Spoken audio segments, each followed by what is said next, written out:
Hello everyone, it's Death Stimulator here.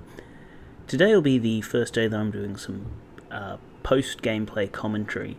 So rather than record the audio as I'm playing, I've come back afterwards, I'm just watching it back and recording some thoughts. It's also going to give me an opportunity to talk a little bit about the game in general, rather than just what I'm doing, as I'm not great at talking on the fly. Now with Naval Action, today, this game, it's going to be myself and a Cerberus with a Trincomalee, I believe, and we're versing another Cerberus. There were meant to be two opponents, but unfortunately one of them disconnected. With the Cerberus today, I'll be using 9-pound long guns. These are a gun that I've been waiting to try out for a little while, as they weren't available on any of the previous classes of ship that I've gotten access to. For those that don't know, the way you unlock more ships in Naval Action is you do so by damage. So the more damage you do, the faster you unlock the next class of ship. The damage increases with each class of ship that you get. So to get the next class of ship, I have to do 35,000 damage.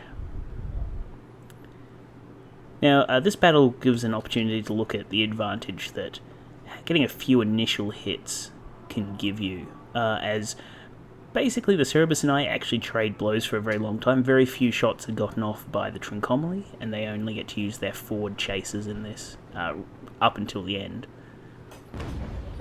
One of the things that I absolutely hate personally is when I DC. It doesn't happen very often, but when it does, I tend to rush to try and get back into the game and help out my allies. Unfortunately, though, even a little bit of time away can basically seal your fate, or your team's fate at least. With Naval Action, I'm really happy that there is a reconnect feature, though it's a little strange that they have not been able to implement a way for the bots to take over your ship. I mean, it wouldn't be ideal, but it's better than what it is now, where your ship just sits idle and eventually gets shot once they've finished cleaning up the rest of your team. That being said, of course, having one person DC in a larger match isn't always a death sentence, though in these smaller matches it tends to become very one-sided very quickly. One thing that I am looking to bring you guys is more content with larger teams. Being in Australia, part of the issues that I've been facing is that I'm often on when no one else is. Well, not no one, but much smaller numbers of people, so there aren't as many people looking for a game. I haven't had the opportunity to play in Trafalgar, not that I have a ship class that would be really useful in Trafalgar, and I also haven't had much opportunity to play PvP matches of standard size that have had a lot of ships. I think the most I've had in a match is a 4 vs 4. Usually I just have these small engagements of 2v2. That being said as well, if you guys want to see any particular content, let me know. Naturally, if I need higher ships, it'll be a little while before I work my way up there with the damage, as I don't have a lot of time to play Naval Action. I usually only get 1, maybe 2 games a day. Which is also why there's been days where you guys haven't had much content from me. I don't record every match I play, and I've tried to only bring you games that are interesting one way or the other.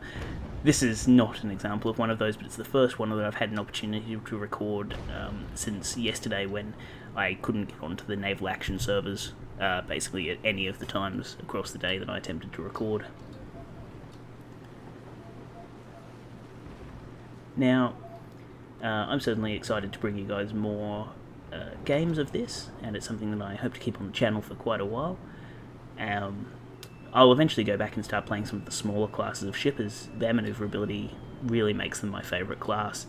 I do like having access to these higher gun ships that let me have access to long range, like 9-pound guns like the Cerberus, and I'm looking forward to playing some of the big floating skyscrapers, and hopefully I'll be able to get access to the I cannot remember it right now. Sorry, the largest ship in the game. Anyway, in this game you can just see the difference that having those few little shots has initially made. Like, I've been able to peck at the enemy ship's armour just a little bit. and that's going to come through, and you'll be able to see this in effect as we start to use double shot on one another and actually do significant damage to one another's hulls.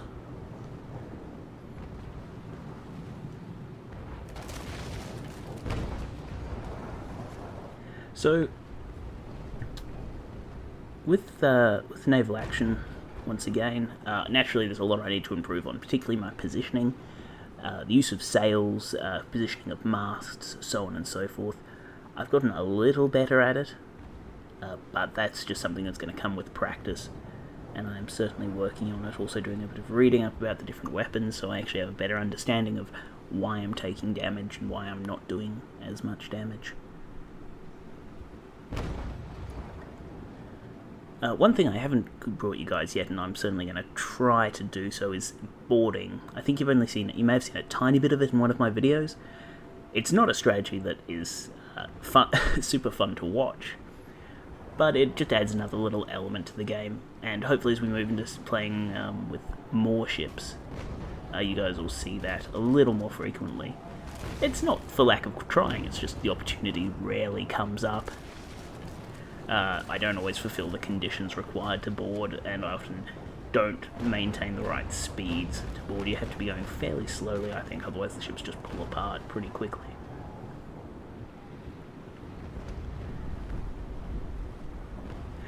Another thing that I haven't been doing, predominantly because I haven't played many games where I've been facing larger ships, is I haven't been using chain shot much. I haven't been working on sails, reducing enemy ships' maneuverability, and that's something I'll have to do a lot more. Especially if I want to look at going into any of the Trafalgar battles. I will certainly be in a smaller class of ship in those, and I'll need to actually be doing stuff that's strategically useful, rather than stuff that's just going to benefit me straight up.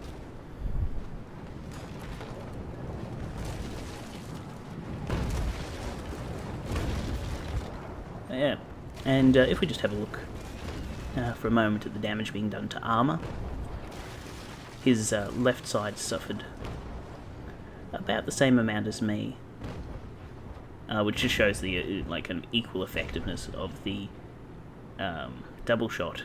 We're probably using the same class of cannon, but those few little shots that I did get off him against him at long range have benefited me slightly more. And if it wasn't for the assistance of the other ship, I imagine this match would have probably gone the same way, very much just as a duel. The Trincomalee just took bow shots at his sails for the most part. You can see the tears in them there. I've only hit them once, maybe twice, over the course of the match.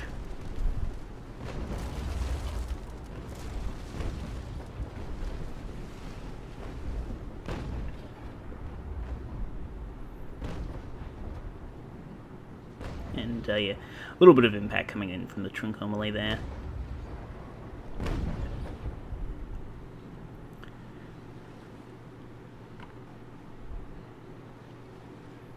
Not really too much to say with the rest of this. Just the other thing I need to work on, I guess, is my shooting. I've been improving on where I position my marker, but I'm still not keeping track of where exactly the shots are coming from on my ship, which will then further influence where I position the marker. You see there, a lot of my stern shots were actually falling short, just because I hadn't aimed up enough to account for the fact that the rear of my ship was further away from his ship.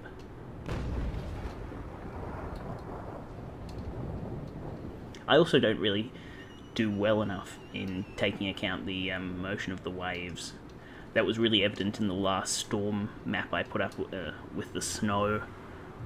I fired way too many shots into the waves, and thus wasn't useful to the team for the majority of that match. I think I put that one up. I've got it sitting around though. If I haven't, I'll come back and check on that. I think in this match as well, this Cerberus hasn't used any repair kits. He's just looking to get it over as quickly as possible. The repair kits only really serve to extend the life of a ship. They're not really going to cause damage to be done in greater amounts either side. So kind of nice of him to do that. As unfortunately he just is put in such a bad position here. He's up against an equal class of ship and myself, and then a heavier class of ship behind him. And on his own, and I think we had the wind as well. He just didn't have much hope. Once again, as I like to say, not always impossible.